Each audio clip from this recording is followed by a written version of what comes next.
Berapa sih usia pernikahan yang paling tepat supaya cinta yang kita miliki ini cinta yang sudah matang, sudah serius, tidak main-main. Ya, saya ingatkan ini kepada banyak orang muda. Pena Inspirasi katakan, pernikahan dini tidak boleh dianjurkan. Pernikahan dini ini maksudnya gimana, Sir? Pernikahan dalam usia yang masih terlalu muda. Di Indonesia 17 tahun mungkin ya sudah. Hati-hati kalau Anda menikah dengan anak di bawah usia 16 tahun, Anda bisa ditangkap. Ya, di kasus yang baru-baru ini, orang tua yang menikah dengan anak di bawah umur, ya, bisa ditangkap, nggak bisa main-main.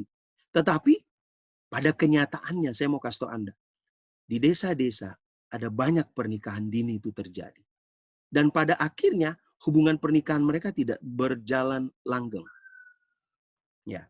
Satu hubungan yang begitu penting seperti pernikahan, yang pengaruhnya jauh ke depan, janganlah dilakukan terburu-buru tanpa cukup persiapan. Hai anak muda, jangan terlalu gampang menyukai seseorang tanpa pertimbangan yang matang, mengenal dia lebih dalam, mengenal keluarganya lebih jauh, mengenal sikapnya lebih jauh, lalu Anda begitu gampang untuk mengatakan, tahun ini atau tahun depan kita nikah. Engkau harus betul-betul mengenal lebih jauh. Jangan terburu-buru. Engkau harus cukup persiapan. Ya, cukup persiapan. Jangan terburu-buru. Asal gampang. Saya punya cerita nyata ini waktu saya jadi gembala di desa di Jawa Timur. Ada seorang anggota jemaat saya berkenalan dengan seorang pria. Perkenalannya sangat simpel. Ketika waktu itu HP baru-barunya muncul, berkenalannya lewat HP. Ketemu, tapi tidak pergi ke rumah, hanya ketemu di jalan, lalu cepat menikah. Kaget, saya tanya ibunya. Dan akhirnya tidak menikah di gereja karena tidak seiman. Saya tanya, kenapa kok cepat menikah? Saya pun tidak mengenal pendeta. Menikah mereka, kalau orang lagi jatuh cinta, kan semua rasanya manis. Semua rasanya indah. Tai gigi juga rasa coklat. Itulah kalau lagi jatuh cinta. Tapi begitu sudah berjalannya pernikahan, baru si cewek ini tahu, anggota jemaat saya ini tahu bagaimana kelakuan dia dan siapa dia. Ternyata dia sudah menikah 3 kali. Dan istrinya itu masih ada 3-tiganya. Nah, Anda bayangkan. Itu bahayanya kalau cinta yang dibentuk secara terburu-buru menuju kepada rumah tangga. Jangan terburu-buru. Umur berapa seseorang perlu mengambil keputusan? Amanat kepada orang muda berkata, seorang muda di bawah 20 tahun belum dapat menimbang kelayakan seusia dia menjadi teman hidupnya. Setelah pertimbangan mereka sudah lebih matang, mereka melihat diri mereka terikat kepada kehidupan yang satu dengan yang lain, dan mungkin belum menghitung sama sekali untuk membahagiakan satu sama lain. Jadi di kutipan ini katakan, kalau boleh jangan menikah di bawah usia 20 tahun.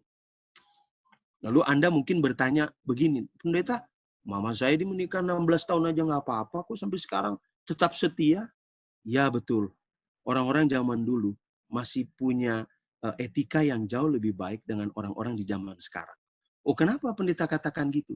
Yesus sendiri bilang, kehidupan umat manusia menjelang kedatangan Yesus, kehidupan yang tidak jauh beda dengan kehidupan yang ada di zaman Nuh dan di zaman Lot. Kawin dan mawin. Apa saja yang mereka lihat, mereka suka, mereka kawinkan. Mereka nikahkan. Nah, kehidupan di zaman kita adalah kehidupan yang cenderung seperti itu. Menjelang kedatangan Yesus. Nah, itu sebabnya dianjurkan. Kalau boleh, janganlah di bawah 20 tahun.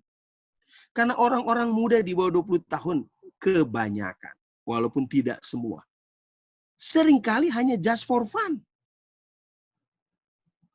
Ya, hanya untuk just for fun. Tapi sir, kan saya perlu persiapan dari usia di bawah 20 tahun. Benar, Anda perlu persiapan. Itu sebabnya saya selalu katakan kepada para mahasiswa, bersahabatlah sebanyak-banyaknya dengan lawan jenis, tapi bukan mempermainkan hati mereka. Karena ketika engkau bersahabat, engkau akan melihat begitu banyak orang, dan engkau bisa pilih orang yang terbaik, yang tepat, yang Tuhan sediakan untukmu.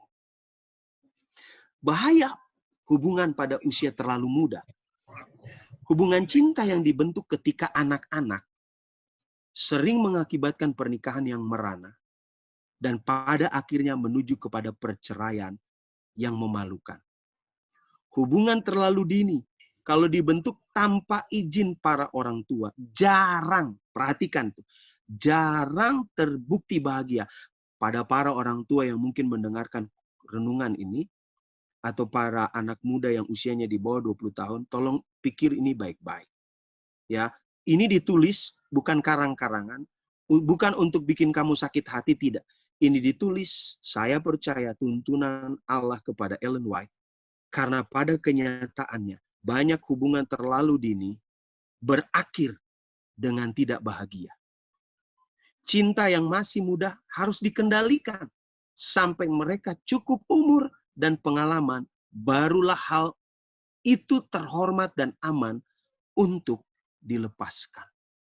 Jadi kalau ada yang masih jomblo sampai saat ini, itu sudah lebih matang lagi tuh. Sudah lebih matang. Yang sekarang yang paling penting adalah saudara minta petunjuk Tuhan dan jangan terlalu banyak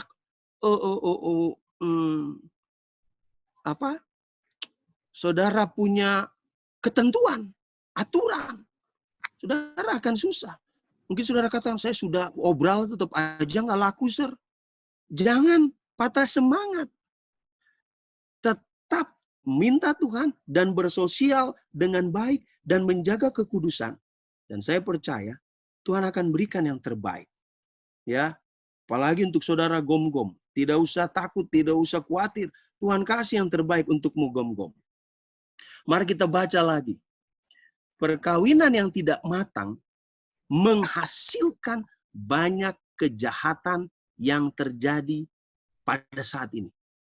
Kesehatan tubuh, kegiatan mental tidaklah ditingkatkan oleh pernikahan yang terlalu dini dalam kehidupan. Tentang perkara ini terlalu sedikit dipertimbangkan. Banyak pemuda bertindak dengan dorongan hati. Langkah ini yang sungguh berakibat baik atau menyakitkan, menjadi berkat atau kutuk sepanjang hidup, terlalu sering dilakukan tergesa-gesa di bawah dorongan rasa cinta. Ada beberapa kali saya harus nikahkan orang bukan dengan cara yang baik, tetapi karena sudah korban. Dan kalau sudah korban, artinya si wanita sudah mengandung. Tentu ini nggak bisa lagi punya pikiran, saya mau pilih yang lain. Nggak bisa. Itu harus dipersatukan. Kenapa demikian? Karena terlalu muda, tidak matang, dan ini tergesa-gesa, hanya didorong dengan nafsu. Dan ini berbahaya. Anak-anak muda, jaga pergaulan Anda. Jaga pergaulan Anda. Saya punya 3 anak perempuan. Saya punya 2 anak laki-laki. Saya selalu ingatkan mereka, yang laki-laki, jangan kalian mempermainkan wanita. Kalian punya seorang ibu, kalian punya 3 orang adik. Kalau kalian bermain-main, akan ada yang kalian tuai. Kalian akan punya anak perempuan. Itu bisa berdampak. Apa yang kamu tabur, kamu tuai. Saya juga ingatkan kepada anak-anak perempuan saya. Jaga diri baik-baik. Kita perlu ingatkan orang-orang muda, para hamba-hamba Tuhan, para orang tua yang hadir dalam acara ini, kita perlu ingatkan orang-orang muda kita di gereja. Itu juga anak-anak kita, walaupun bukan sedarah atau sedaging kita. Tapi kita perlu memperhatikan mereka. Nah, mengapa ada orang yang bermain-main dengan perasaan orang lain? Dia just for fun aja dia kalau berpacaran atau menjalin hubungan. Yang penting happy, habis itu buang. Habis itu lepas. Suka-suka hati dia. Ada 4 alasan saya lihat. Yang pertama, belum dewasa. Saya mau ingatkan kepada para wanita atau pria yang menjalin hubungan dengan orang yang suka bermain-main dengan perasaan orang. Anda akan buang waktumu. Anda akan rugi waktu. Saya ingatkan, Yesus sudah mau datang. Jauh lebih bagus orang-orang yang tidak membuat Anda lebih dekat kepada Tuhan, membuat Anda tidak lebih siap untuk bertemu Yesus.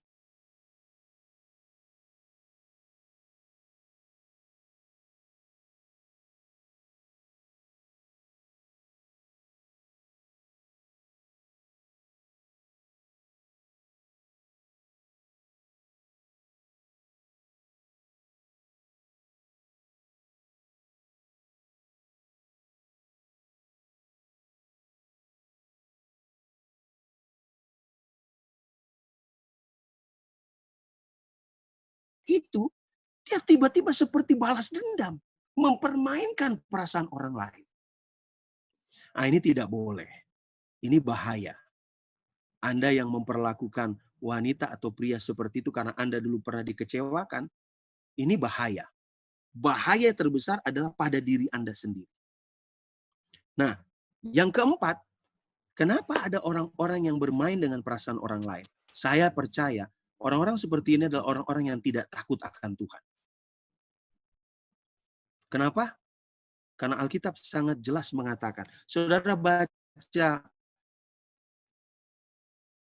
Galatia 6, katakan, jangan sesat, Allah tidak membiarkan dirinya dipermainkan, akan dituainya. Berhati-hati jika Anda hanya bermain-main dalam menjalin hubungan.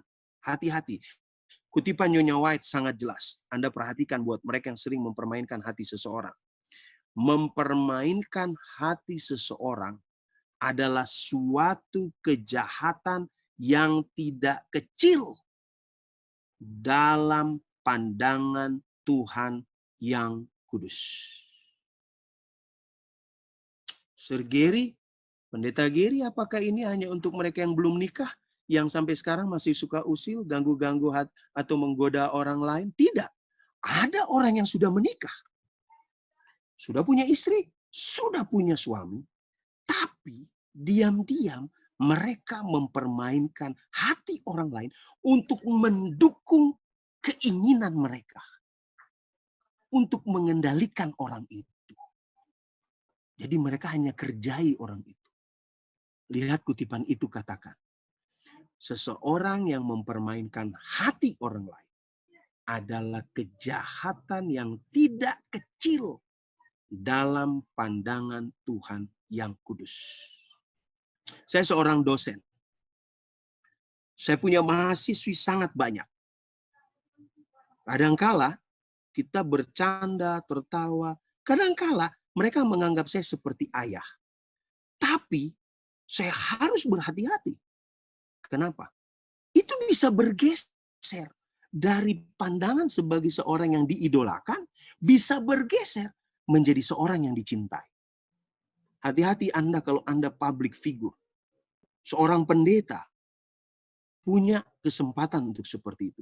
Seorang guru, seorang manajer, seorang pimpinan, seorang ketua PA, seorang yang punya sesuatu yang dihormati. Kalau Anda tidak berhati-hati, setan dapat menggunakan kelebihan Anda untuk menjadi salah satu cara mempermainkan hati orang lain. Dan banyak orang yang jatuh dalam situasi ini. Dan saya pikir, saudara-saudara, adik-adik, orang-orang muda yang saya cintai, bahkan banyak hamba-hamba Tuhan jatuh karena masalah ini. Kenapa? Just for fun. Yang penting tidak mengikat. Hati-hati. Ini kejahatan yang tidak kecil dalam pandangan Allah. Cinta sejati adalah prinsip yang tinggi dan kudus dalam karakter, sama sekali berbeda dari cinta yang dibangkitkan oleh gerak hati dan yang segera padam kalau diuji dengan sesungguhnya. Adalah oleh kesetiaan kepada kewajiban dalam rumah tangga orang tua, sehingga para pemuda menyiapkan diri untuk rumah tangga mereka sendiri kemudian. Biarlah di sini mereka melatih penyangkalan diri dan menyatakan keramahan, kesantunan, dan simpati Kristiani. Hai para wanita yang saya kasihi, adakah kekasihmu memiliki tabiat ini? Menyangkal diri, ramah. Ramah bukan rajin menjamah. Ramah artinya sifat yang ramah. Betul-betul ramah. Kesantunan, apakah dia santun? Apakah dia bertemu dengan orang tuamu? Atau kamu bertemu di pinggir jalan? Atau dia antar kamu nggak sampai di rumah? Dia lepaskan kamu di pojok gang, lalu kamu jalan sendiri.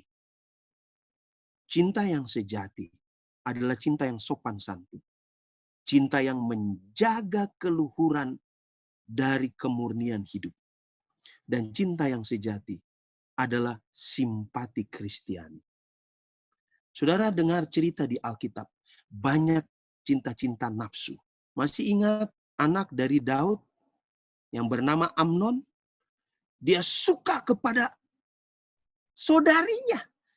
Satu ayah, beda ibu. Dia sangat suka sampai dia berpura-pura sakit. Supaya ayahnya izinkan saudari yang dia cintai itu datang kasih makan dia. Tapi apa yang terjadi? Begitu saudarinya datang dan dia perkosa, dalam sekejap. Dari rasa suka berubah menjadi rasa benci. Kenapa? Karena dia bukan cinta sejati. Cinta yang didasari atas nafsu. Para wanita, Anda jaga diri baik-baik. Ingat itu. Jaga dirimu baik-baik. Ya, ingat, dengar, dan renungkan. Kalau Anda lihat kekasihmu adalah seorang yang tidak punya penyangkalan diri, selalu mau menang sendiri, tidak mau mengalah. Anda sudah berpacaran berapa lama? Oh, baru 4 tahun. 4 tahun itu buang-buang waktu kalau dia nggak berubah-berubah. Anda harus segera minta Tuhan kasih tanda kepada Anda. Patut dipertahankan atau tidak? Yang kedua, Anda harus lihat apakah dia menunjukkan keramahan atau dia kasar kepadamu. Para rumah tangga yang sudah menikah, yang sudah menjalin hubungan suami istri. Umat Tuhan yang benar tidak pernah menaruh tangan di tubuh pasangannya dengan pukulan, dengan tempeleng, dengan makian. Karena umat Tuhan yang benar akan menjaga hubungan pasangan hidup dengan penuh keramahan. Bentak itu tidak boleh dilakukan. Kecuali dia ajar kamu untuk menyangkal Tuhan. Boleh seperti istri Ayub, bentak istrinya. Seperti perempuan, bodoh kamu ini. Nah itu boleh. Kalau ada orang, pasangan hidup kita mengajarkan kita untuk melawan Tuhan, kita boleh marah. Tapi kalau hanya masalah sepele lalu kita bentak, kita pukul, piring terbang, tangan tinju di muka, kita bukan cinta sejati. Apakah dia sopan santun? Apakah dia mau mempertemukan kamu dengan orang tuanya atau sebaliknya? Dia mau bertemu dengan orang tuamu? Hati-hati orang muda. Kalau engkau menjalin hubungan dengan pasangan yang mengajarimu bertemu di belakang-belakang tanpa diketahui orang tua, itu tanda tanya, itu cinta sejati atau tidak? Itu bahaya. Sifat cinta sejati. Cinta adalah tanaman yang berasal dari surga. Dengar itu baik-baik. Cinta adalah tanaman yang berasal dari surga. Itu bukan tanpa pertimbangan. itu tidak buta. Itu murni dan suci. Orang yang cuma just for fun, dia tidak lihat ini. Ya. Tapi orang yang mencari cinta untuk serius, dia mempertimbangkan hal ini. Tetapi nafsu hati secara alami adalah perkara lain sama sekali. Sementara cinta yang murni akan menyertakan Allah dalam semua rencananya. Adakah kekasihmu mengajak kamu berdoa secara pribadi atau tidak? Kamu sudah menjalin hubungan sekian lama. Pertanyaan saya, pernah nggak kalian luangkan waktu untuk berdoa bersama? Setiap hari ada jam doa khususmu. Ya, pernahkah? Atau dia membuat kamu jadi jarang ke gereja? Jadi terlambat pergi ke gereja. Jadi malah tidak melayani di gereja. Nah, ini perlu dipertanyakan. Karena kalau cinta yang sejati, cinta itu membuat kita lebih dekat kepada Tuhan. Kalau cinta buat just for fun, dia tidak pikirin itu. Ya. Sementara cinta yang murni menyertakan Allah dalam semua rencana dan akan sempurna keserasiannya dengan Roh Allah, nafsu bersifat keras kepala. Ya, saya pernah dengar satu anggota jemaat, jadi saya pernah dipanggil ke salah satu rumah anggota jemaat. Orang tuanya minta saya nasihati anaknya yang berpacaran dengan orang tidak seiman, tapi keras kepala, dia merasa orang tuanya tidak terlalu penting untuk menasihati dia karena kebetulan adik orang tuanya menikah dengan orang tidak seiman tapi berubah. Orang yang tidak seiman itu jadi setia, jadi satu iman dan setia. Nah, dia berpikir orang tuanya tidak perlu menasihati dia. Pada waktu saya datang, saya menasihati. Waduh, keras kepala. Tidak mau mendengar nasihat orang tua, tidak mau mendengar nasihat pendeta. Dia pikir keputusannya tepat. Inilah dia. Cinta yang tidak sejati, penuh dengan nafsu dan bersifat keras kepala. Tidak mau mendengarkan nasihat orang lain. Hai orang muda, saya ingatkan kepada kamu. Memang Anda dan saya bukan hidup di zaman Siti Nurbaya, yang orang tua mencari jodoh buat kita, mengawinkan kita dengan siapa yang orang tua mau. Tetapi jangan lupa, Alkitab mengatakan, dan tulisan Roh Nubuat mengatakan, kita perlu bertanya kepada orang yang berpengalaman. Siapakah mereka? Orang tua, pendeta, orang bijaksana. Sebelum kita mengambil keputusan.